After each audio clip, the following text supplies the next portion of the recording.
এবং সবচেয়ে ভয়ঙ্কর বিষয় এই মুহূর্তে যে ব্রেকিং নিউজ এসেছে দেখাবো। এই মুহূর্তে যে ব্রেকিং নিউজ এসেছে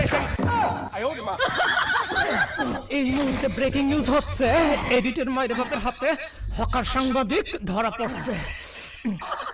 গাইস বহুত জ্বালাইছে, বহুত আমাদের বাংলাদেশকে ছোট করতে আমাদের বাংলাদেশকে পচানোর চেষ্টা করছে, ছোট করার চেষ্টা করছে, কিন্তু ছোট করতে পারে নাই। কারণ কলকাতা পর্যন্ত জানে এই সাংবাদিক নামের হকার যে কতটা পাগল টাইপের। হালাই এইবার ধরছি। আর এখানে হচ্ছে মলম ব্যবসায়ী। এরে কোনোভাবে সাংবাদিক বলা যায় না, এরে বলা লাগে মলম ব্যবসায়ী আর হচ্ছে হকার সাংবাদিক। এ হচ্ছে সাংবাদিকের চাইতে বেশি হচ্ছে হকার। তাই এরে এখন আমি বস্তায় বললাম, এখন ওর যে জায়গা আমি ওর জায়গা মতো পৌঁছাইয়া দিব। বহুত জ্বালাইছে, বাট এডিটের মাইরে বাদ